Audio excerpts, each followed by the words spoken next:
gì về các thiên sứ and why it's valuable for you to understand this.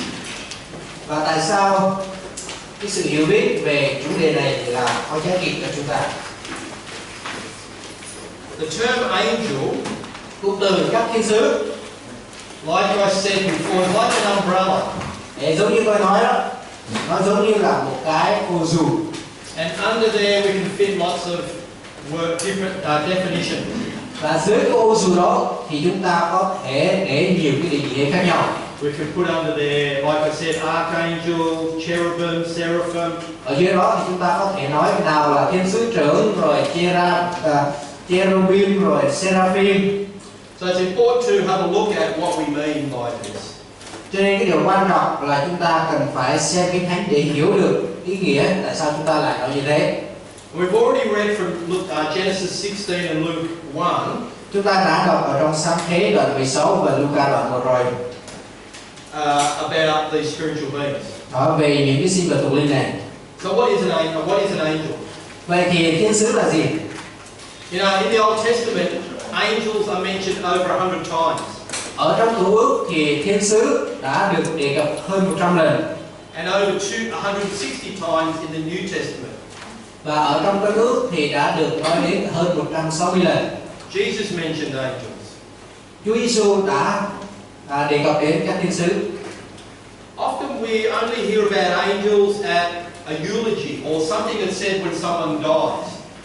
Thường thì chúng ta chỉ nói đến thiên sứ khi có một người nào đó qua đời về với Chúa. This person's died and now they're with the angels. Rồi mình nói là gì? Người đó đã qua đời và bây giờ họ được ở với các thiên sứ của Chúa. Or some have said, now my father, or my mother, or my brother, whoever's died, is now an angel looking after me. Và khi có người nói là gì? Bây giờ anh tôi, cha tôi, mẹ tôi đã qua đời rồi, thì bây giờ thiên sứ là người chăm sóc tôi. But is that true? Nhưng mà cái đó có thực sự đúng hay không? What does the Bible say about this? Kinh Thánh nói gì về điều này? Maybe some people only know about angels from Christmas time. Có thể có những người họ biết về thiên sứ qua các cái lễ Giáng sinh. Maybe they sing Hark the Herald Angels. I don't know what Christmas songs. Chúng ta hát những cái bài hát lễ Giáng sinh thì có nói về thiên sứ. Maybe some people read from Luke chapter 2 verses 8 to 20 about the angels. Và xin mời một người đọc ở trong Luca đoạn 2 từ câu 8 đến câu số 20 về những câu Kinh Thánh có nói về thiên sứ đó. If someone would like to read that. Xin mời một người. Chỗ nào không có thanh niên đâu hết rồi. Luca đoạn 2 từ câu 8 đến câu số 20.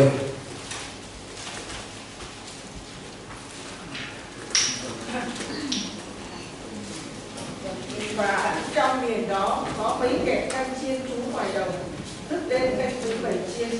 Một thiên sứ của Chúa đến gần họ và sự kinh nghiệm của Chúa chói lòa xung quanh. Họ rất sợ hãi. Thiên sứ bèn phán rằng: đừng sợ chi, vì này ta báo cho các ngươi một tin lành, sẽ là một tin, một sự vui mừng lớn cho muôn dân. Ấy là hôm nay tại thành David đã xem cho các ngươi một đấng cứng thế, là Christ, là Chúa. Này là dấu cho các ngươi nhìn nhận Ngài. Các ngươi sẽ gặp một con trẻ bọc bằng khăn nằm trong máng cỏ.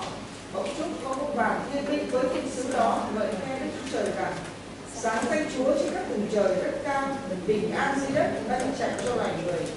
Sau khi các thiên sứ lìa họ lên trời rồi, bọn chăn chiên nói với nhau rằng: chúng ta hãy tới thành Bethlehem xem việc đã xảy đến mà Chúa cho chúng ta hay. Vậy họ vội vàng đi đến đó, thấy Mary, Joseph và thấy con trẻ đã nằm trong máng cỏ. Đã thấy vậy họ bèn thuật lại những lời thiên sứ nói về con trẻ đó. Ai nấy nghe bọn chăn chiên nói đều lấy làm lạ. Còn Mary thì ghi nhớ mọi lời ấy và suy nghĩ trong lòng. Bọn chăn chiên trở về làm sáng danh và ngợi khen Đức Chúa Trời về mọi điều mình đã nghe và thấy y như lời báo trước của mình. So some people only hear about angels at this time of the year. Có những người đó họ nghe về thiên sứ ở trong cái thời điểm này trong năm thôi, tức là thời điểm lễ Giáng sinh đó. But angels are always around. Nhưng mà thiên sứ thì luôn luôn hiện diện. You know, we've got this Christmas carol, this song here that's written from this part of Scripture that maybe some might hear at Christmas. Đó, thì chúng ta thấy ở đây là gì? Khi có một cái bài hát người ta trích từ trong sách Luca đó, cái bài hát Giáng sinh đó, trên thiên cung tiếng hát thiên binh đó, đó là trình diễn rất là rành cái bài này. But angels aren't just existing at Christmas. Nhưng mà thiên sứ thì không chỉ tồn tại vào ngày lễ Giáng sinh mà thôi. Yes. Okay, so let's look at some of the biblical truths about angels. Bây giờ chúng ta sẽ xem một số cái lẽ thật của Kinh Thánh về các thiên sứ. The word that's used both in the Old Testament and the New Testament means messenger. Chữ thiên sứ ở trong Cựu Ước lẫn Tân Ước mà để nói về thiên sứ có nghĩa là cái người đưa tin. So an angel is a messenger. Cho nên thiên sứ là người đưa tin. Whose message does he take? Mà đưa tin gì?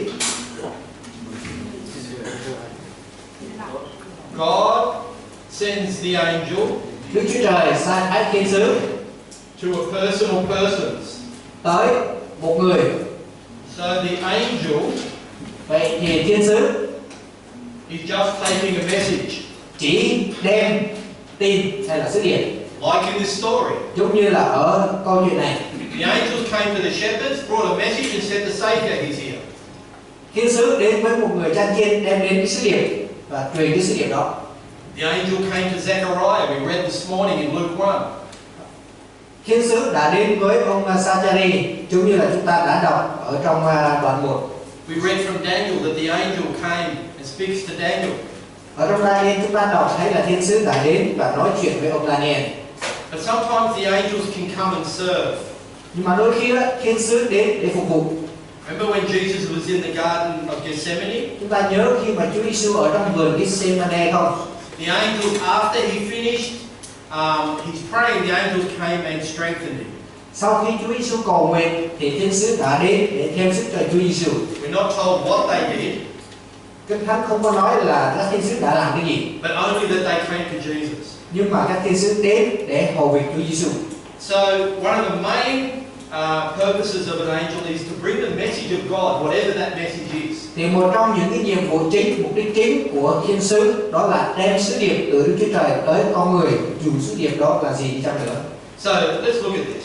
Chúng ta xem điều này. Xin mời. Isn't this the most beautiful God you've ever seen? This is God. Ví dụ đây là Đức Chúa Trời. Look how beautiful God is.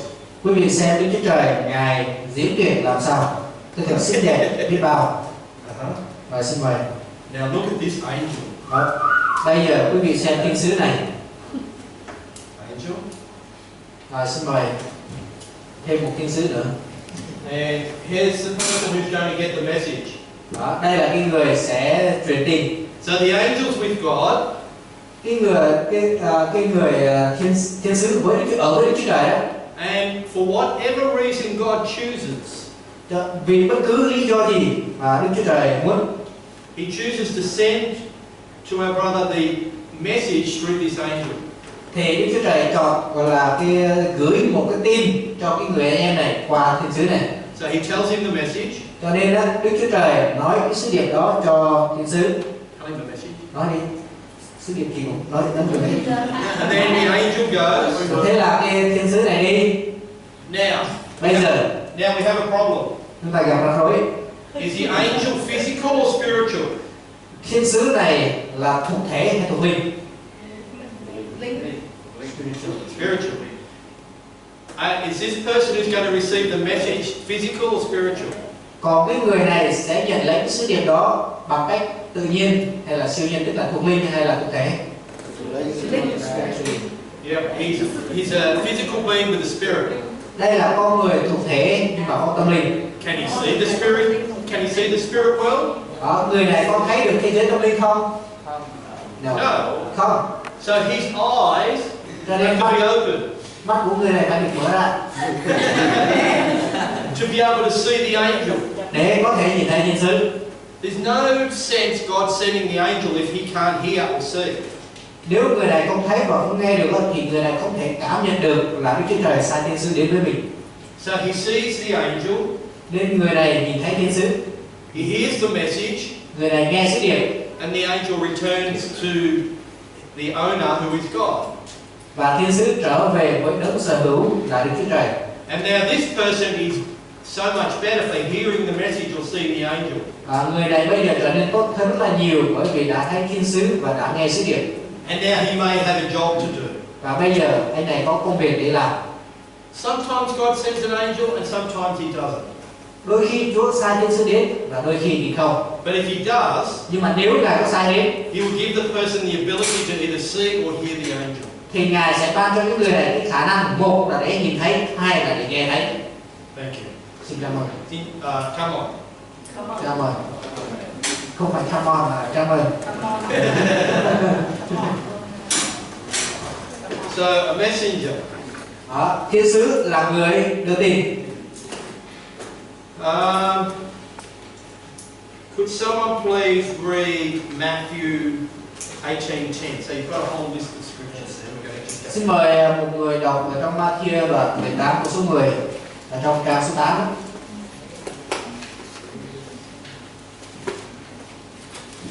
If someone reads that. Xin mời. Hãy thận trọng đừng xem thường một đứa nào trong những đứa trẻ này, vì ta bảo các con, các thiên sứ của chúng ở trên trời luôn thấy mặt cha ta là đấng ở trên. So a couple of things here.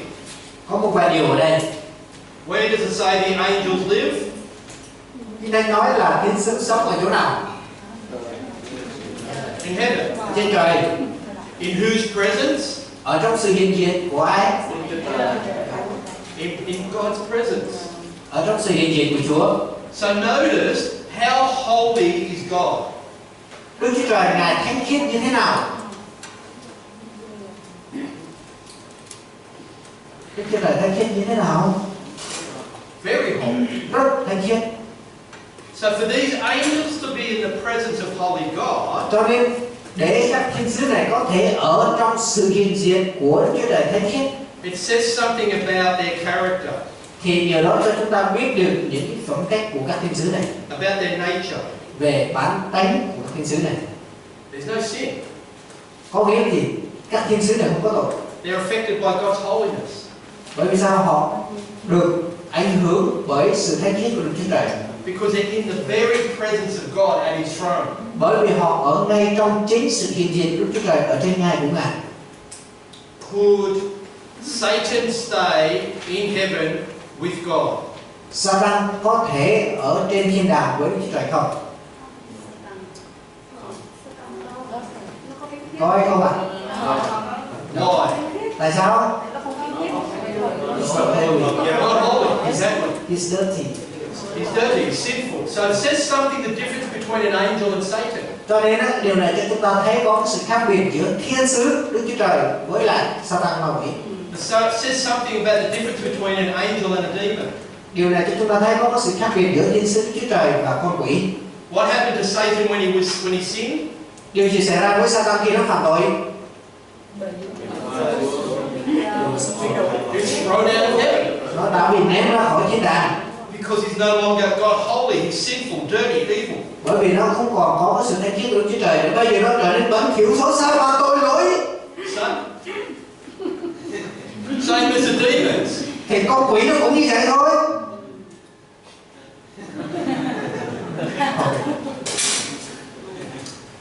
And sometimes we miss simple things like this. Đôi khi chúng ta lại bỏ qua những cái điều rất là đơn giản như vậy. Because we just read and we read and we read. Chúng ta cứ đọc qua, đọc lại, đọc tới rồi đọc lui.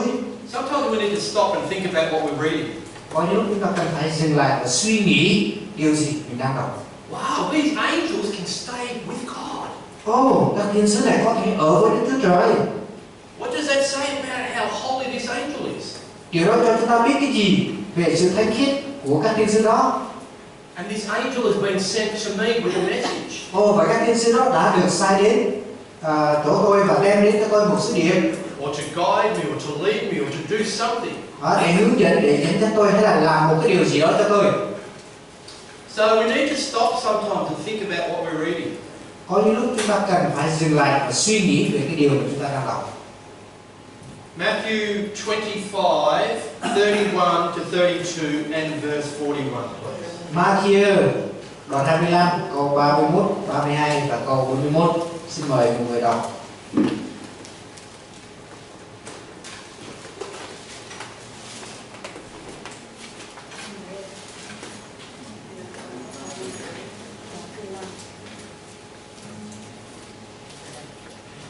Khi con người ngự trong sự vinh hiển mình mà đến với các thiên sứ thánh, thì Ngài sẽ ngồi trên ngôi vinh hiển của Ngài.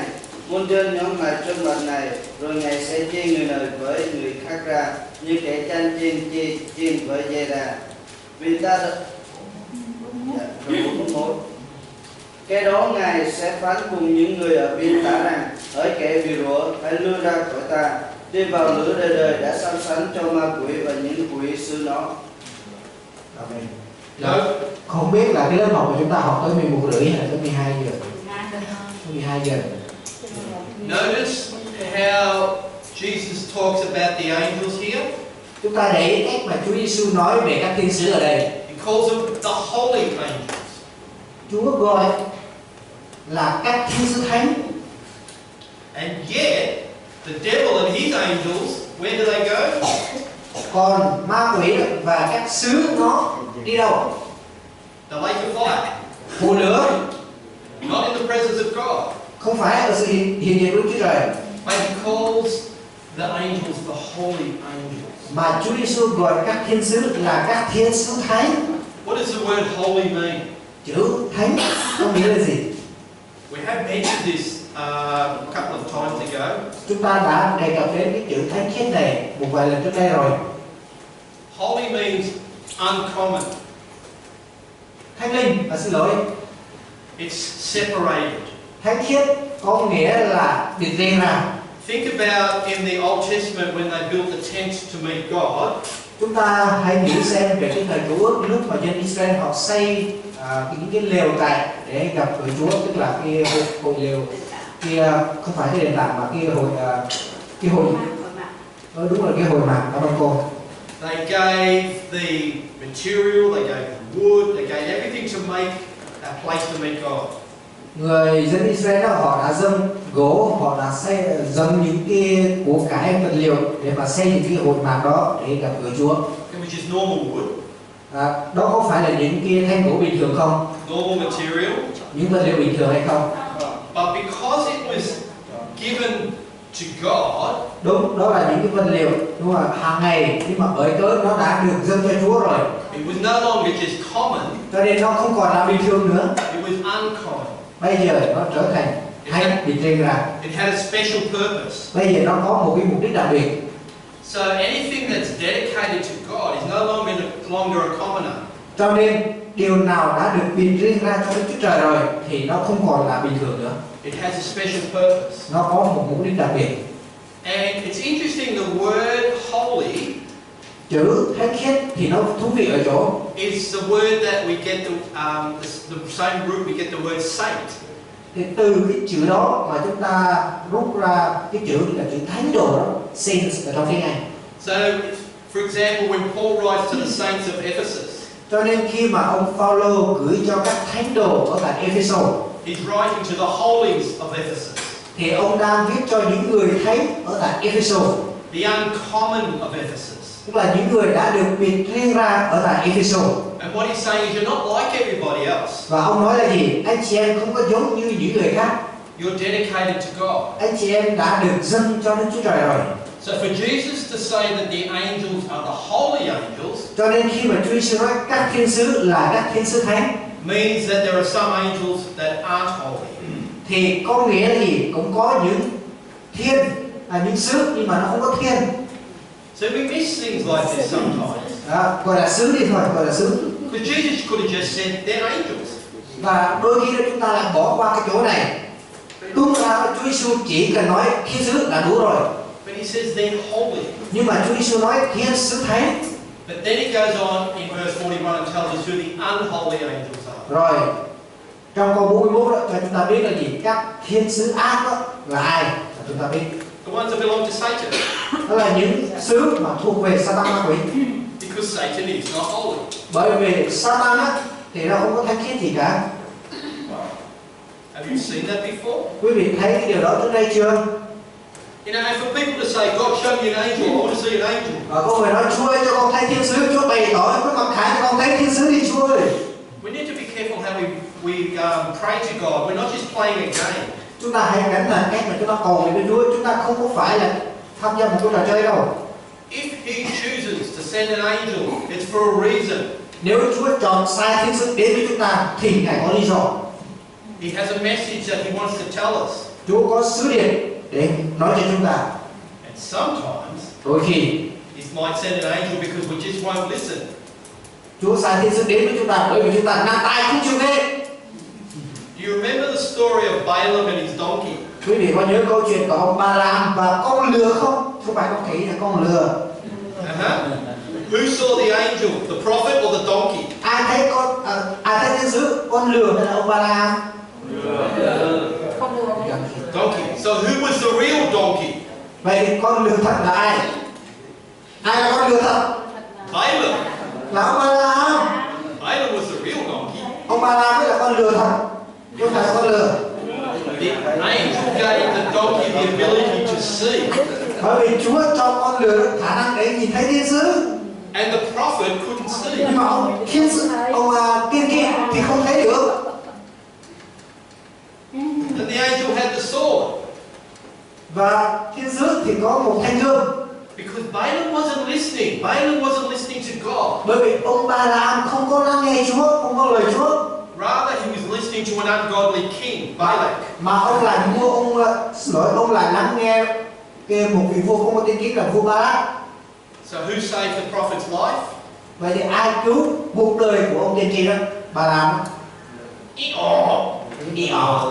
The donkey. Con lừa cứu đời ông. And sometimes, if God tells us and tells us and tells us and tells us we don't listen, He may send an angel.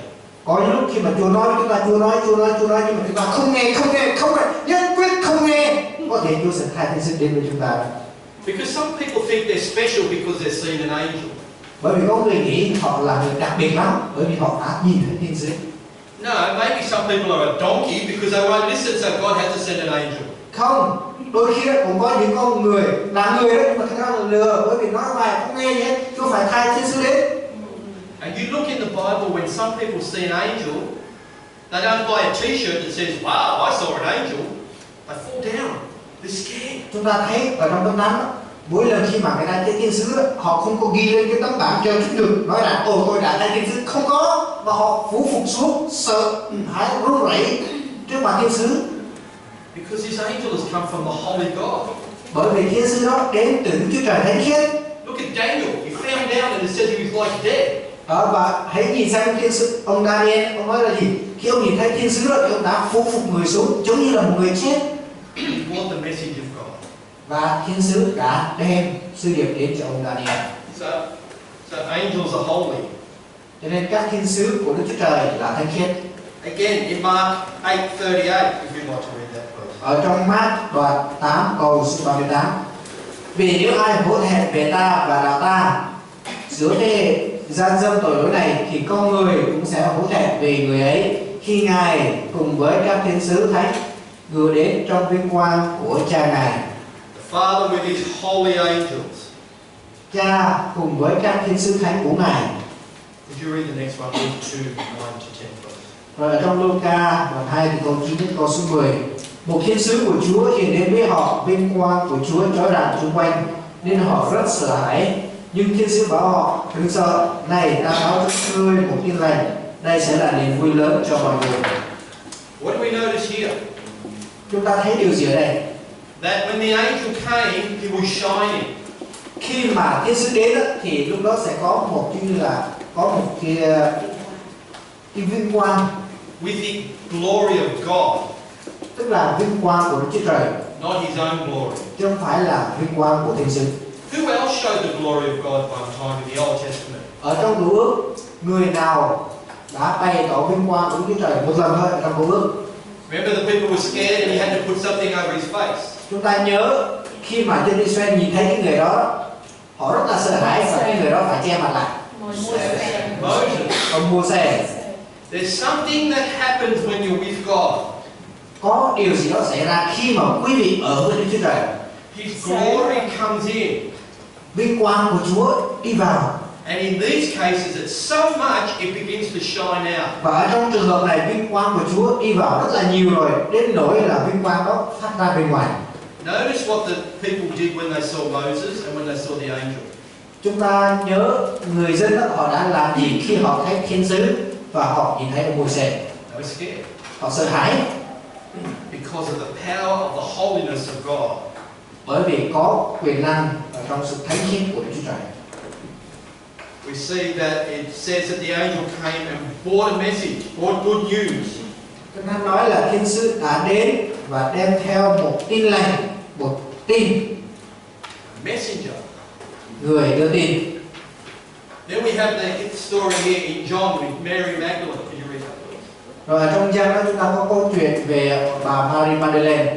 Mary Magdalene thấy hai thiên sứ mặc áo trắng ngồi tại chỗ đã đặt xác của Đức Chúa Giêsu, một vị ngồi đằng đầu, một vị đằng chân. So we see here Ở đây chúng ta thấy that for some reason she was able to see not only the angels but their clothes as well. vì một lý do nào đó mà bà Mary Magdalene đã nhìn thấy thiên sứ, mà không chỉ nhìn thấy thiên sứ mà thôi, mà nhìn thấy luôn áo mà họ đang mặc. And notice she said that one was sitting at the head and another was sitting at the feet. Ở đây bà Mary Magdalene nói là gì? Có hai thiên sứ, một vị thì ngồi đằng đầu, một vị thì ngồi đằng chân. So what type of person or being does that sort of represent? Người ngồi đằng đầu đó, điều đó tượng trưng cho cái điều gì? They had clothes on. Then they sat down. Đó, họ mặc áo và họ ngồi xuống. So somehow she was seeing almost what looked like a human being. Và chúng ta thấy ở đây là Mary Magdalene thấy giống như là một người bình thường vậy, thiên sứ. We see in other parts of the scripture that it says, I saw one like a man. Ở trong một cái phân đoạn khác là trong Kinh Thánh đó, thì Kinh Thánh chép là gì? Tôi thấy có một người. Nowhere near it said, I saw an angel that looked like a monkey, or looked like a chicken, or looked like a dog. Chứ không có chỗ nào nói là tôi thấy một thiên sứ và thiên sứ đó trông giống một con khỉ, trông giống một con gà, trông giống một con chó. Now, whether the angels actually look like that, or through God's grace, He showed us in a way we understand.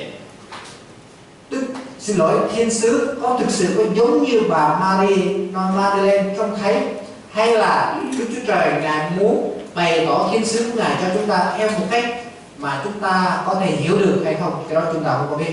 Because they're spiritual beings. Bởi vì họ là các hữu thể hay là các sinh vật thuộc linh. And what form a spiritual being takes, we don't know. Và hình dáng, cái hình thù của sinh vật thuộc linh như thế nào thì chúng ta không có biết. But Mary recognized Nhưng mà Mary đã nhận ra something about what they look like. đúng không? Nhận ra cái hình dáng, cái hình thù của thiên sứ. And then we know in the story that it goes on and says, why have you come to see a dead man? He's living, he's risen.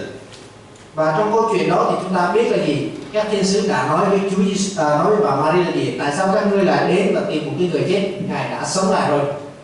Go and tell the disciples he's risen. Hãy đi và nói cho các môn đồ biết là Ngài đã sống lại. So the angel came and brought a what? Cho nên các thiên sứ đã đến và đem theo cái gì? A message. Một cái tin. It's a messenger. Ngài là đưa tin. You know what I like about this story? Quý vị biết tôi thích cái điều gì ở trong câu chuyện này hay không?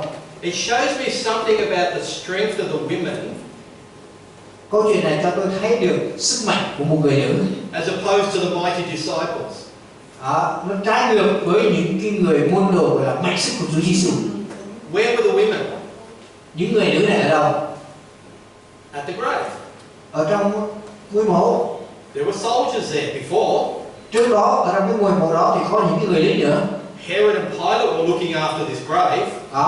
Lúc đó là ông Phi-lát và ông Herod là cái người đảm trách gọi là coi sóc cái mộ đó. So it means that they could be killed. Điều đó có nghĩa là những cái người nữ này có thể bị giết. Where were the disciples? Còn các môn đồ thì đi đâu hết rồi? They were hiding. Họ đang trốn. The women were there. Còn những người nữ thì ở đó. Not the men. Không phải mấy người nam. Who took the message back to the men? Ai là người đem sứ điệp về với cho ông nam? The women. Người nữ. You know, there's an equality in the presence of God. Ở trong sự hiện diện của Đức Chúa Trời có một cái sự bình đẳng ngang hàng với nhau. He has children. Chúa có con cái của Ngài. And I think sometimes as men, we've treated our women very badly. Và người nam đó, đôi khi chúng ta đối xử với người nữ rất là tệ bạc. But throughout history we see the power of the people like Mary Magdalene. Nhưng mà xuyên suốt lịch sử đó chúng ta thấy được cái sức mạnh của những người nữ giống như là bà Mary Magdalene. Who saw an angel and said, "You will carry my child"? Ai là người nhìn thấy thiên sứ và thiên sứ nói với người đó rằng ngươi sẽ sanh con của ta? Mary, not Joseph. Mary chứ không phải là Joseph nha. Now angels appeared to Joseph so he would understand. Tất nhiên thiên sứ đã hiện đến với ông Joseph để ông hiểu, để ông không có hiểu nhầm về vợ mình là Mary. But Jesus says, "I am building my church." Và Chúa Giêsu nói là ta đang xây dựng hội thánh của ta. Not of two classes, male and female. I'm just building my church. Chúa Giêsu không có nói là gì ta sẽ xây dựng hội thánh của ta gồm hai tầng lớp, nam giới và nữ giới. Không, Chúa Giêsu nói ta sẽ xây dựng hội thánh của ta. Thế thôi.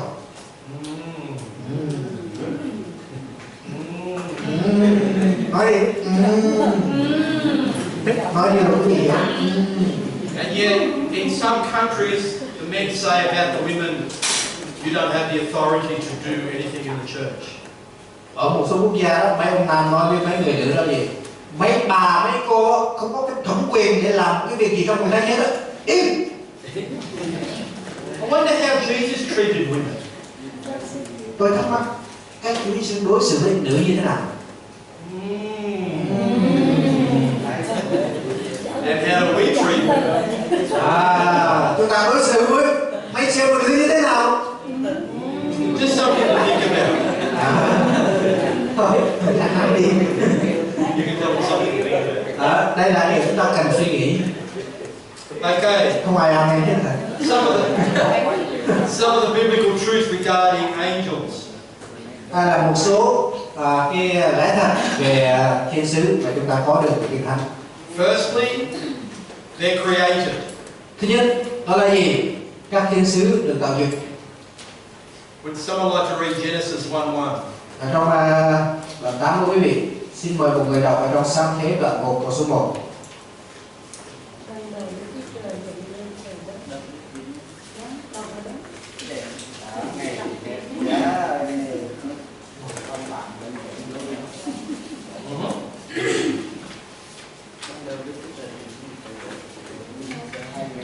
Yep. Anybody jump in? Genesis 1:1. They're read already. Oh, quick. God created what? Đức Chúa Trời tạo dựng cái gì nào? The Heaven heavens and the earth. and the earth. He created everything. Đức Chúa Trời tạo dựng mọi thứ. John's Gospel, chapter 1, verses 1 to 3. Phúc âm Giăng đoạn 1 từ câu 1 tới câu số 3. Xin mời. Ban đầu có ngôi lời.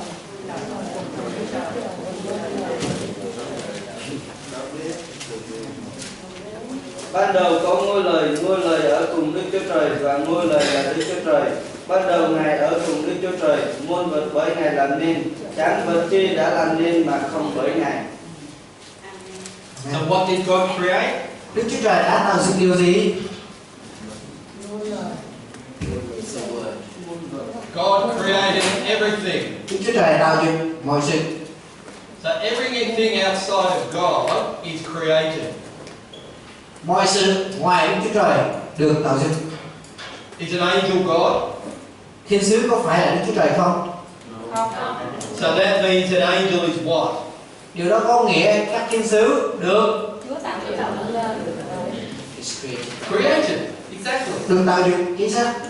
So all angels are created by God. Cho They're nên equal. tất cả các thiên sứ được Đức Chúa Trời tạo dựng, họ không có đồng đẳng với Đức Chúa Trời.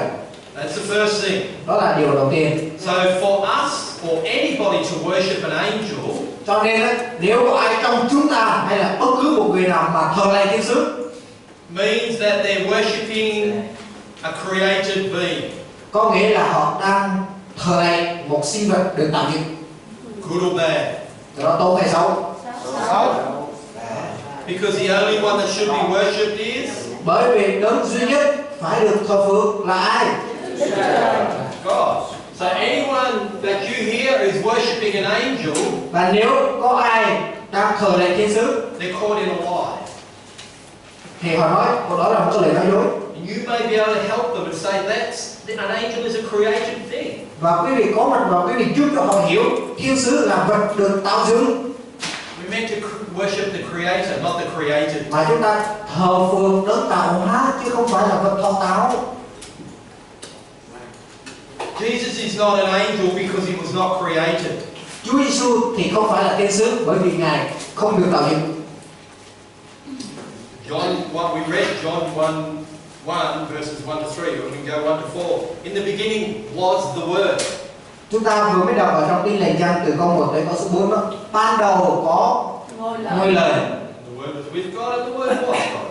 Ngôi lời ở với Đức Chúa Trời và ngôi lời là Đức Chúa Trời. And the Word created all things. Và ngôi lời tạo dựng mọi sự. There are some who would teach that Jesus is an angel. Có người dạy Chúa Giêsu là thiên sứ. He's not like the Father. Chúa Giêsu không có giống như Cha. He's the highest of creation, but still an angel. Chúa Giêsu là trội hơn tất cả mọi tạo vật, nhưng mà Ngài vẫn là thiên sứ. True or false? Đó đúng hay sai? Trả lời chắc chắn đúng hay sai? Very good. Rất tốt.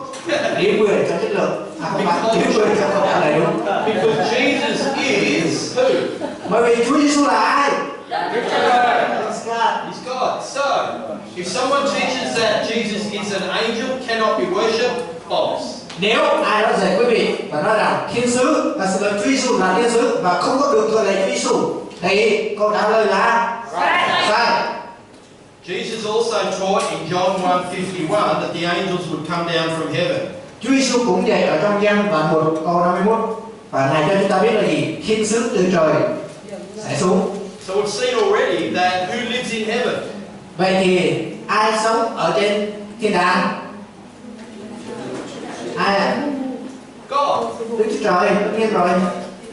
God lives in heaven and the angels come from where God is. Đức Chúa Trời sống ở trên thiên đàng và các thiên sứ của Ngài đó thì ra từ chỗ mà Ngài ở, tức là thiên đàng. That's holy angels. Đó là các thiên sứ thánh, Not wicked angels. chứ không phải là thiên sứ ác. They are spiritual in nature, not having a body. Tiếp theo là gì? Họ có bản chất thuộc linh chứ không có một thân thể vật lý.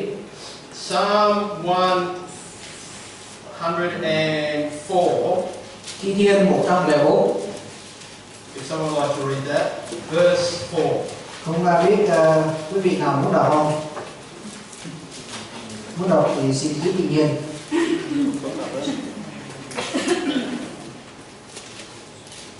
Đây câu 104. Xin mời câu số 4.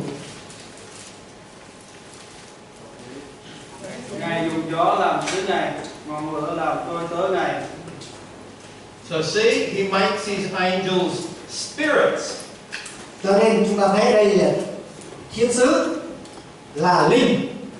That's why we don't see angels.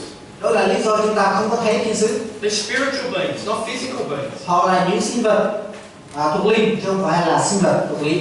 But if we do see an angel, Nhưng mà giả dụ nếu chúng ta thật có thấy thiên sứ, because it's God wants us to see that angel. bởi vì Chúa muốn chúng ta nhìn thấy thiên sứ đó. Either to give us a message, Một là để cho chúng ta sứ điệp, direction, sự dạy dỗ, maybe we're just not listening.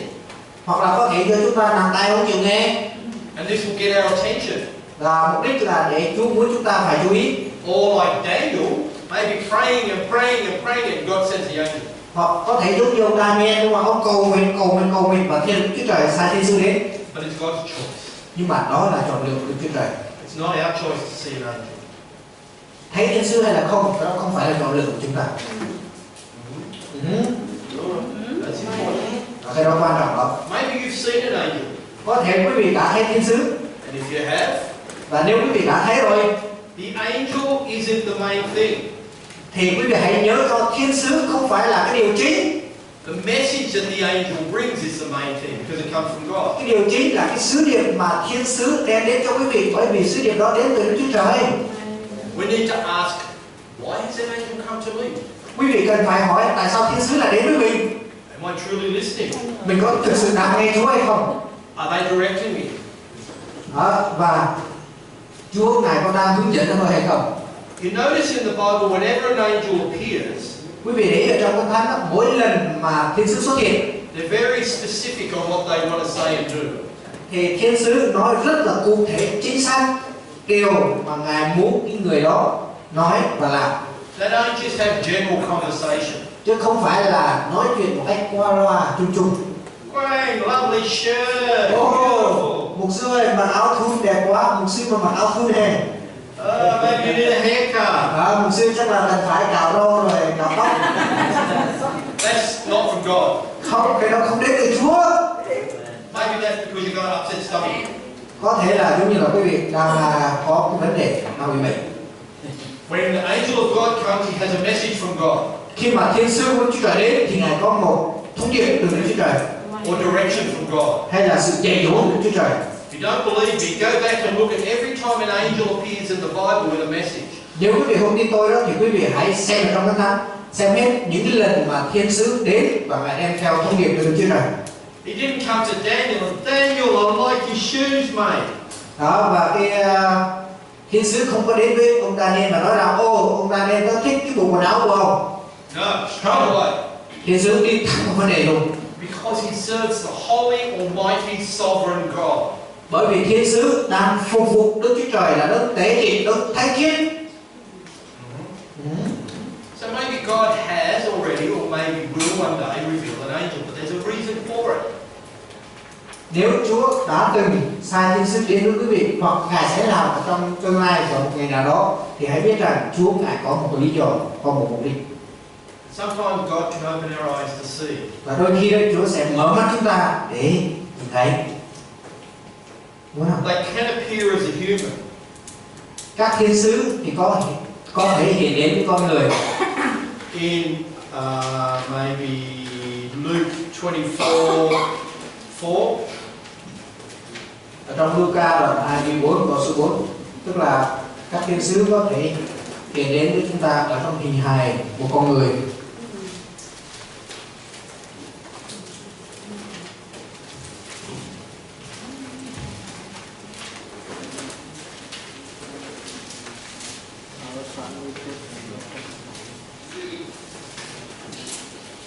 And someone might read that for us. Luke 24:4. Còn vị nào sung sức không thì đọc dùm ở trong Luca đoạn 24 câu số 4.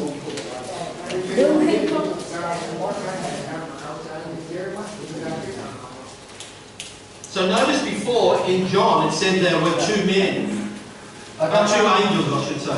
Yeah. Ở trong sách Giăng thì nói là có hai thiên sứ. But Luke says there were two men. Nhưng mà ở Luca thì nói là có hai người nam. Are they opposite in what they're teaching? Vậy thì cái sự dạy dỗ của ông Giăng với ông Luca đó, nó có mâu thuẫn với nhau hay không? Có trái ngược không? No. So therefore, the angels appear to look like people. Cho nên đó là lý do thiên sứ Ngài hiện đến trong hình hài của con người khi hiện đến với con người. But they're spiritual beings. Nhưng mà họ là những sinh vật của linh. So if they look like that in the spirit, we don't know. Còn ở trong thế giới tâm linh ấy, thì hình hài của thiên sứ như thế nào thì cái đó chúng ta không có biết. But they appear to the woman in a way that the women understood. Nhưng mà họ đã hiện đến với người nữ theo cách để người nữ đó có thể hiểu được. In a way, graciously, that they could say, oh, they're like two men. Và có những trường hợp đó, thì giống như ông Luca nói ở đây là gì? Họ hiện đến giống như là hình hài của những người nam. What is interesting here Cái điều thú vị ở đây là is that these two women said that they look like two men, not women. thiên sứ xuất hiện trong hình hài giống như là hai người nam chứ không phải là hai người nữ. Can you tell the difference when you look at a man and a woman? Quý vị cho tôi biết, quý vị nhìn người nam và người nữ đó, quý vị có thấy cái sự khác biệt không? Most of the time. Thấy không? Except when a man dresses up like a woman. Trừ cái trường hợp người nam ăn mặc giống như phụ nữ thì hơi khó. So there's something about the angels that appear masculine. Có nghĩa là gì? Khi mà nhìn hai thiên sứ đó thì có những cái biểu hiện nào đó hay là có những cái bộ dạng bên ngoài, có thể là cái cơ bắp, có thể là cuồn cuộn, đúng không ạ? Thì nó giống như là cái người nam. We're not told what it is. Chúng ta không có biết chính xác đó là cái gì. Was it their size? Hoặc là có thể là về cái kích cỡ, Was it their facial features? hoặc là có thể là những cái nét mặt. Did they have beards? Không biết là họ có râu hay không, Did they have big muscles? hay là có cái cơ bắp là có thể to như thế này hay không. We're not told. Họ có cao hay không. But what is interesting, they didn't say we saw two women. Nhưng mà cái điều thú vị là gì? Kinh Thánh không có nói là chúng tôi thấy họ giống như là hai người nữ, mà thấy hai người nam. And these were two women Đây là hai cái người nữ đang nói nha. that understood what women look like. Cho nên đó, họ là người nữ, họ biết rõ thế nào là nữ. So, and what, you know, there's these little things that we miss sometimes in Scripture. Đây là cái điều rất là nhỏ, nhưng mà đôi khi chúng ta đọc Kinh Thánh chúng ta lại bỏ qua. As we go through, what we will notice is how strong angels are. Cái điều chúng ta biết là gì? Thiên sứ thì rất là mạnh sức, đúng không ạ? Maybe that's got something to do with the way that these angels were built, because they were just looking very strong. Chúng ta nghĩ là gì? Thiên sứ thì được tạo dựng và các thiên sứ rất là dũng mạnh, rất là mạnh sức. Whether they were male or female, that's not the issue. To these women, they look like two men. Thiên sứ là nam hay là nữ cái đó chúng ta không có biết. Nhưng mà đối với hai cái người nữ trong sách Luca thì họ thấy hai thiên sứ đó giống như là hai người nam. Because, firstly, they're spirits. Bởi vì sao? Thứ nhất, các thiên sứ là sinh vật thuộc linh. What's so interesting also, it appears that they can eat and drink. Điều thú vị nữa là gì? Các thiên sứ có thể ăn uống như thường. Would someone like to turn to Psalm 78? Xin mời quý vị mở ở trong THIêN verses 23 to 25. THIêN 38. Psalm 78 verses 23 to 25. Xin chúng ta mở ở trong THIêN 73.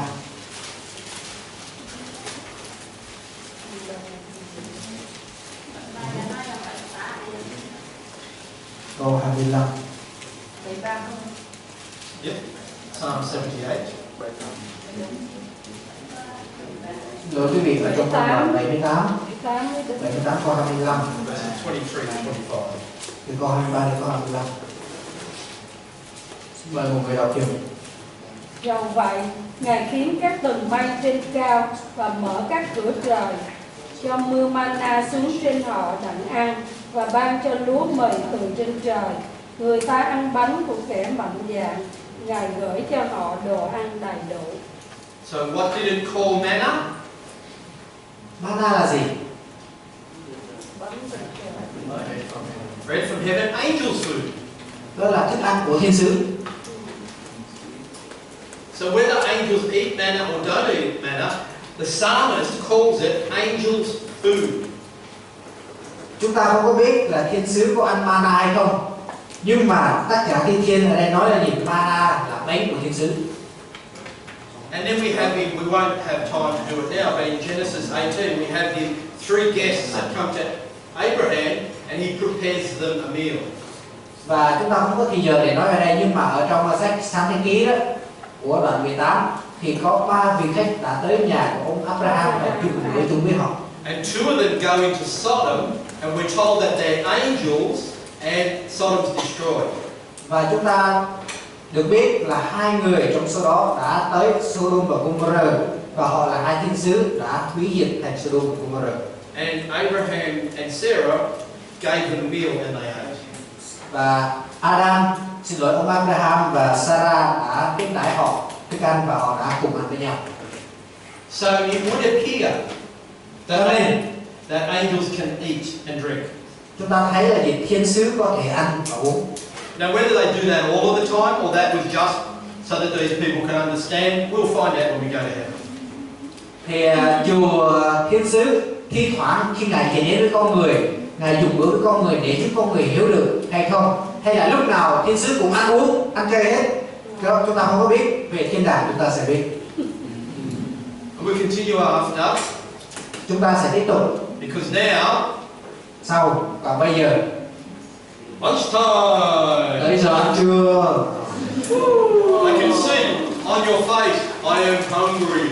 Nhìn khuôn mặt quý vị tôi có thể hiểu được là quý vị đang nói tôi đói lắm rồi.